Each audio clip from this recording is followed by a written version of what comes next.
monde, c'est François de Musculation Libre. Alors aujourd'hui, c'est l'été, comme vous pouvez le constater, il fait très très chaud ici en région parisienne.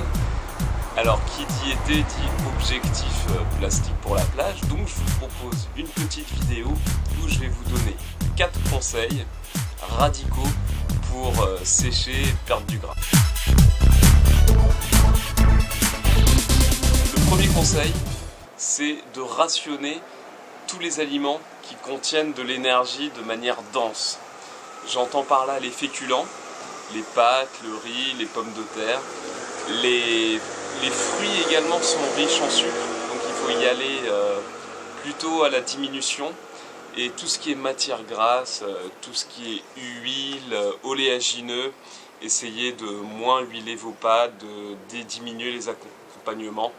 Donc, en ce qui concerne ces denrées riches en nutriments, en calories, essayez progressivement d'y aller jusqu'à diminuer par 2 la quantité de vos portions prises à chaque repas.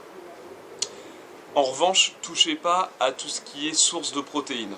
La viande, le poisson, le soja pour les végétariens comme moi, éventuellement les produits laitiers. Vous conservez les mêmes proportions, sauf si vous consommez des produits laitiers riches en matière grasse. À ce moment-là, passez à des produits allégés, demi-écrémés ou éventuellement totalement écrémés. Mon deuxième conseil, étant donné que vous avez réduit les proportions d'aliments denses, faites-vous plaisir, consommez à volonté tout ce qui est peu dense, c'est-à-dire les légumes. Allez-y à fond sur les crudités, sur les légumes vapeur, explosez vraiment les quantités. Vous pouvez y aller sans vous contraindre, ça contient beaucoup de fibres, ça va vous faciliter le transit intestinal en plus. Vous aurez une sensation de satiété en les consommant. Consommez-les en début de repas pour justement avoir cette sensation de satiété assez tôt et ensuite de ne pas avoir trop faim lorsque vous arrivez sur les quantités de féculents, lipides, etc. qui auront été rationnés. Donc faites-vous plaisir sur les légumes pour ensuite rationner les glucides et les lipides.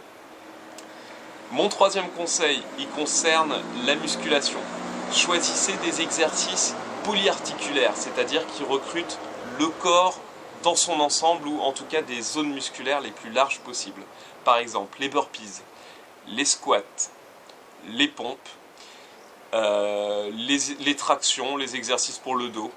Évitez tout ce qui est exercice d'isolation, qui va vous consommer bêtement de l'énergie, enfin plutôt de l'énergie nerveuse, mais qui finalement ne consommera pas d'énergie en termes de calories. Par exemple, les exercices d'abdominaux, les exercices d'isolation pour les bras, pour les mollets.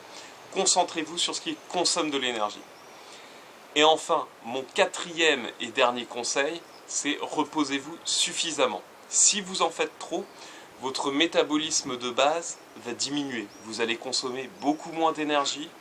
Au repos comme à l'effort, vous vous sentirez plus faible, plus irritable. Et vous allez ralentir votre perte de poids, voire reprendre un petit peu. J'ai constaté ça personnellement durant ma sèche, où j'en faisais trop, notamment au niveau de la marche. Et finalement, ça a stoppé net ma perte de poids. J'ai stagné pendant plusieurs semaines, jusqu'à ce qu'au final, je rediminue ma quantité d'exercice. Et ma prise de poids a repris.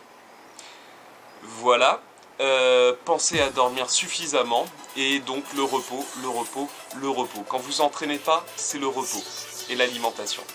Voilà, j'espère que cette vidéo vous aura été utile. C'était François de Musculation Libre et n'hésitez pas à laisser un pouce bleu sous la vidéo, des commentaires, des questions sur Facebook, vous partagez tout ce que vous voulez. J'y répondrai avec plaisir et je vous dis à très bientôt pour une prochaine vidéo.